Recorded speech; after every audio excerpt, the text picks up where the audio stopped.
everyone, and welcome to another seated yoga class. So I hope people are doing okay given the circumstances. So I thought today I'd offer a short class around just kind of loosening the joints, find a little bit of space and vitality through the bones, if you like. So yeah, we're going to do a little bit of shaking, a little bit of moving, a little bit of waking up and finding space for some of the joints in the body. And we might do a little bit of work with the neck as well, the shoulders, which is quite an area that gets a bit tight, particularly when we get tense. So see how you go today with this practice. We're going to start with feet. Closest bit to the ground is always a good point to start on.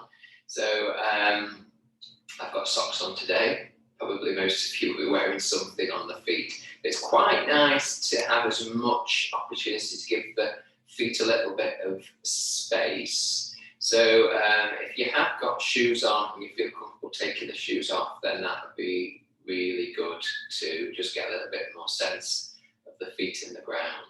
So what we're going to do first is just literally, you might not see very easily that I have got socks on, maybe that's a bad idea.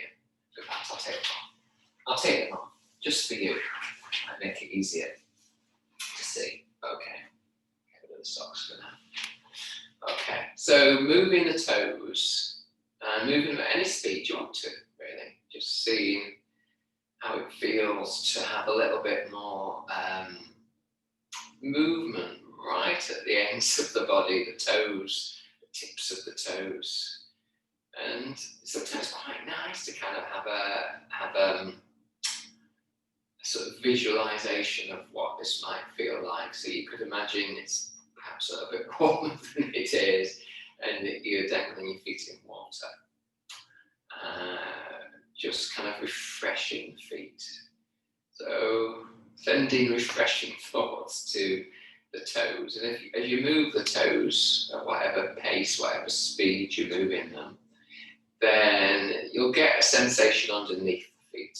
Well, throughout all of the feet, but if you focus on maybe what does it feel under the balls of the feet, and where else is moving from this kind of playing around with the toes. So yeah, seem more like you're playing a little bit here. And I can feel the backs of my calves as I'm moving my toes. So although I'm thinking joints, the implications for the body are vast and wide. So we move one bit of the body and other bits get a side effect, if you like, or a repercussion of that movement, or a train from the toes up a little bit further into the body. Okay, and just let the toes be free now. So what you might find is that because your toes are relaxed and your feet are relaxed a little bit, that you feel that you can rest down a little bit more into the chair. So maybe let a sigh out and just give a little bit of sense of release and let go in the body on the chair. So that's not collapse, that's me collapse. I'm doing the best I can. So that's really me collapse. So I'm not collapsed. I do want a sense of my spine feeling like it's kind of growing up and towards the sky, so that's feeling that it's offering support, but at the same time I can soften my belly, I can soften around the shoulders and the jaw and all those areas that get tight. Okay, so that was a mini break. So I think we'll do fingers and then we'll go back down towards the feet. Just gives a little bit of a break for the feet.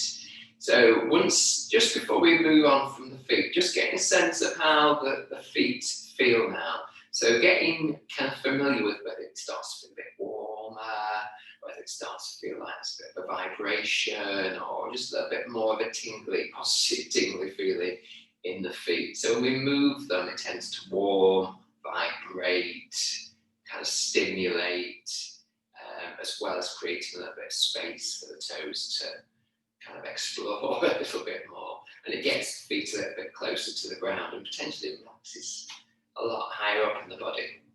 Okay, So we'll go on to hands, which probably get a lot of use, yeah. So for most of us, hands are doing things all the time, you know, picking things up, writing, whatever activity we're involved in, cleaning teeth, yeah, grasping, pulling, pushing, all those things. So the hands do a lot for us, and we just tend to take them for granted unless there's a problem, and then we kind of get concerned about issues with the fingers and the hand.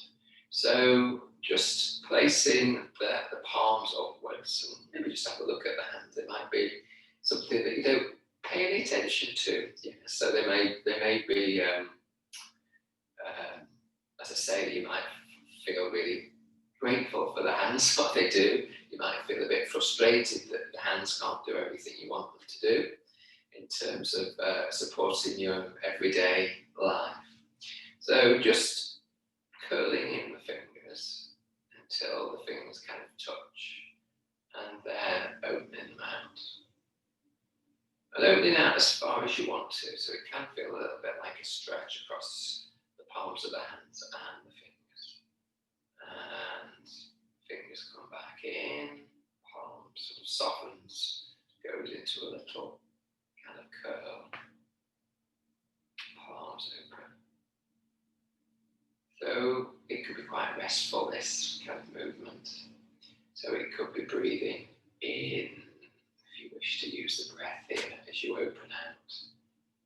Breathing out as the flower of the hand kind of closes. So another visualization for you. So opening up the flower, breathing in. Let the flower close gently, slowly, naturally, smoothly, like those slow motion pictures that we sometimes get on TV kind of nature programs, where you see a flower opening and closing. It kind of looks slow motion, but obviously it's probably going to be speeded up, isn't it? So it's that slight, strange perspective on what flowers do. Some of them close and petals open. Close in to protect themselves and to rest almost, and then to open to the sun and the light and warmth. Okay, and close. So a couple more times, this flowering.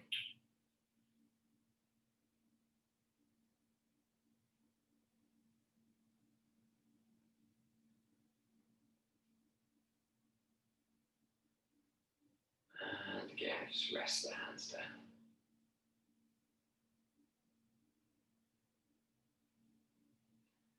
As you rest the hands down, let the weight go through the hands, through the lower arms, upper arms if possible, so the shoulders can relax away from the ears. So encouraging that, so you're not pulling down, but you're just kind of allowing the shoulders to soften and smooth back and down and away from any tension or tightness in the body. That kind of release, almost like a melting of the shoulders down the back a little bit.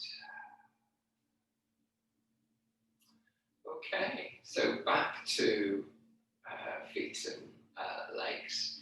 So I'm going to do a little bit more work with the ankles, really. So ankle circles, that means I kind of draw a circle with my toes. I don't need to take the foot very far off the ground. And do small circles, as small as you can. Roll them in circles with your big toe. And see how that feels. How smooth you can make it. So how bumpy, grindy is that movement. And then circle polo-shaped small circles with your big toe. So you're really getting deep into the ankle when we do these small movements, which is a nice thing to do. And as I say, we're looking to just loosen, hydrate, find space, loosen up around the ankle. And let's rest that down because it's quite a bit of work just holding the leg up. So we're doing some strength exercise by default. The legs will be working, the thigh will be working, the belly will probably be working working, at least on that side. So you kind of get that freebie exercise in for free. So the second side, just so there you are, taking the leg out. So obviously any discomfort, just leave any of these exercises out. So circle in and just see what that means to you as you circle. Just do what comes naturally. And then think more about the small polo size circles. We won't be able to get probably that small, but thinking small movements. So for me, it's easy to kind of connect with the big toe, a bit easier than I can connect with the others, to let the big toe kind of lead the circle in. And for me, this is more sticky ankle. So find the flow, drawing a little small circle. And then let's try the other direction. Yeah, even more disruptive for me. I'm kind of drawing a square, I think, rather than a circle. But I know that even though it's not easy for me to find this space, it's good to just practice it, yeah. So we're not necessarily going to get to a place where, oh yes, this is really open, really smooth. But sometimes with a little bit more practice, we start to get a little bit more softening and openness in the ankle.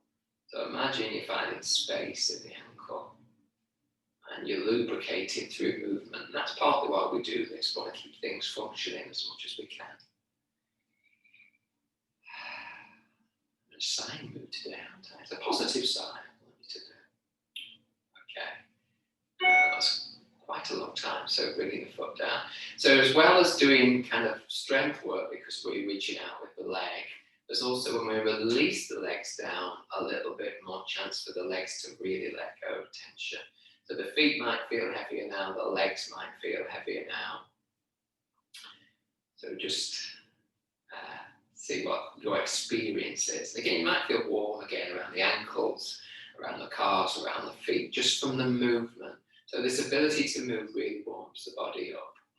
When we sit still and when we close down, then everything gets kind of frozen almost, or yeah, just really closed down. So we want to keep the body open, free movement if we can. So back to hands, wrists, and arms. So initially just doing circles with the wrists. Don't do this for too long. And think soft movements. How soft could I make this? Movement in the wrists.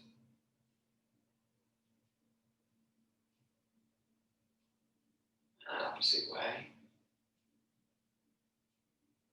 Make it a little bit bigger, a little bit more like you're conducting an orchestra.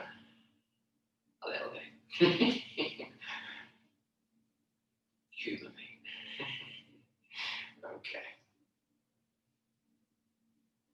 So if it's soft, it usually feels quite pleasant for most of us. We do it in a soft way.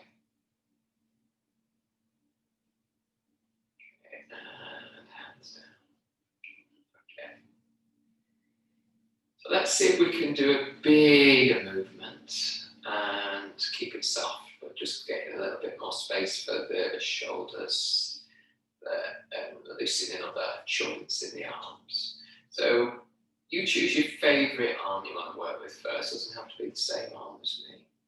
So what we're going to do is we're going to softly, you won't see the top of the movement, lift, raise, float the arm. Grab from my elbow there. So I obviously needed that movement. As the hand comes down, use your least favourite arm. Let the wrist be soft. And float the arm. Float, float, float. See if you can do the same soft, fluid movement down. Then both arms can float up. You might reach a little bit, so that just means like this. Fine, the head goes up a little bit. And hands down. First arm. So these are slow motion movements. being, as well as being fluid and floating. So those of you that like dance, it's a bit like a dancing move, but very slow motion, more balletic if you like. So floating the arms up. And that means floating down as well. So don't drop, you're in control of the whole movement. We're integrated. So first arm.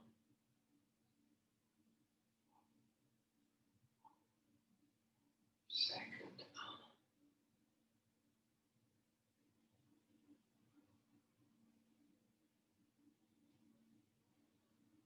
Both arms. So if only one arm will work well, then you just do the one arm. If one arm will go so far and the other arm won't go quite so far, you go within your limits and relax the arms.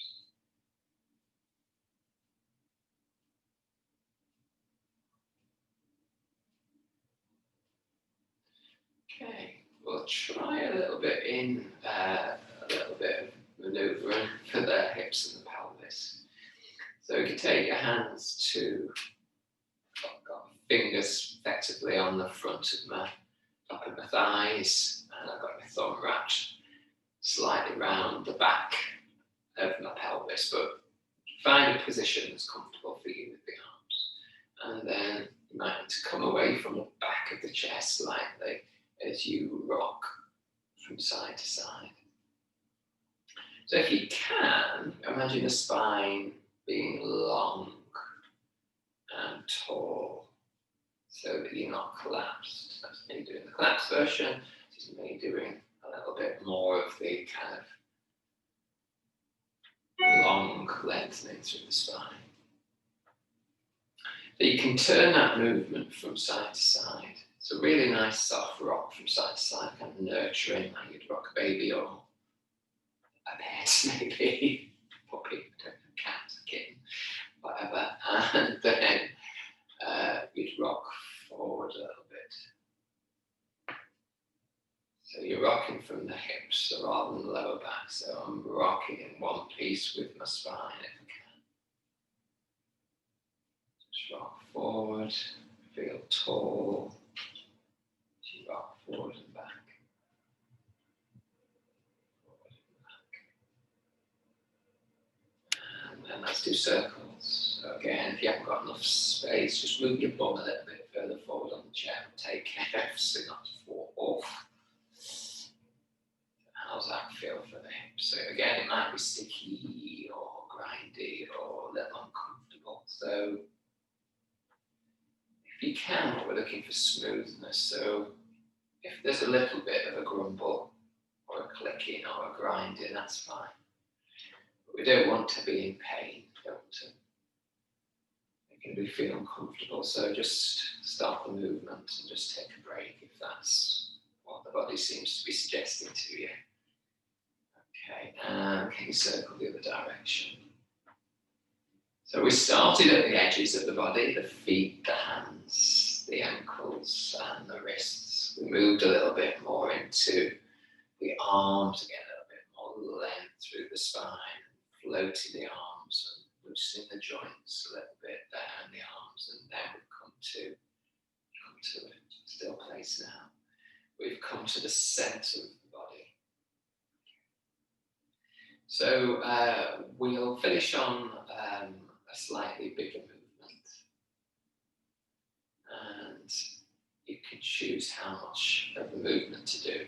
So if you just press down your right foot into the floor and then your left foot, as if you're pressing down into sand, and you'll notice you might feel like you're walking left leg, right leg, left leg, right leg. And that's just strengthening your legs a little bit, even in sitting. It's kind of like the really best way to walk if you can't walk indoors or out for the moment. Just pressing the feet gently into the ground, and you'll feel the hip move a little bit forward on the leg that you're pressing. So it's actually like a walking movement. Okay, and then press both feet down for a moment, and that enlivens both legs maybe, and then relax. Okay, We're just working the legs up a little bit again, because we didn't really do much, don't go much for a little while on the legs. Okay, so the movement goes something like this. I'm going to start with my hands in front of my chest, or even hands if they can comfortably just touching the body. Relax the shoulders down and relax the jaw. Just take a nice breath here. So whatever a nice breath feels to you, either through the nose or through the nose and the mouth, just kind of you can breathe through the mouth to let go if you wish to on a kind of sigh or release breath. So I'm going to breathe in and sweep my arms up, and I'm going to then bring the palms down in front of me. I'm going to sweep my arms up, breathing in, and then I'm going to almost like I'm pressing down the hands just a little bit towards the earth. So I'm reaching for the sky. I might even look up a little bit if that's freeing for the neck. And then the palms come down in front of the body. Extend slightly, softly, lengthen maybe through the side body. Out breath, a sense of energy, if you like, under the hands, going down to the earth. Resting space and sky as we gather the arms up. And earth. And ground. Sky and space. Ground and earth. Breathing in, gathering in energy now. Bringing energy in.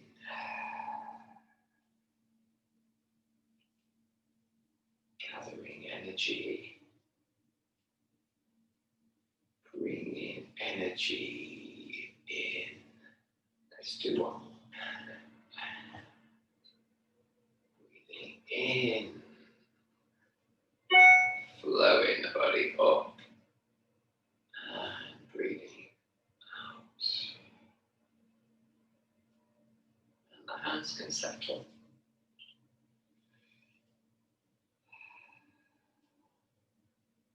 Okay.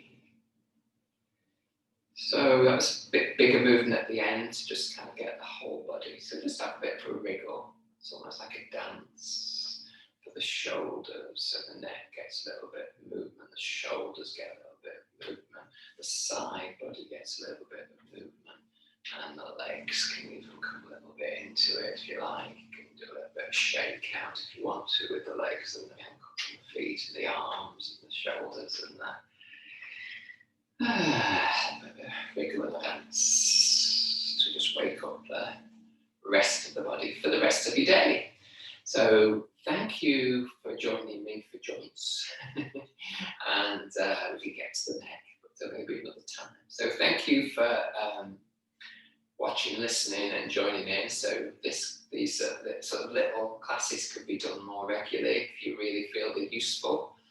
You could try them out different times of day. If you haven't got much exercise, can't go out at the moment, then really useful just to keep a little bit of sense of health and well-being, and that you just move in the body, which the body really, really appreciates if you can do that safely. So go well, and I will see you again soon. Okay, take care everyone.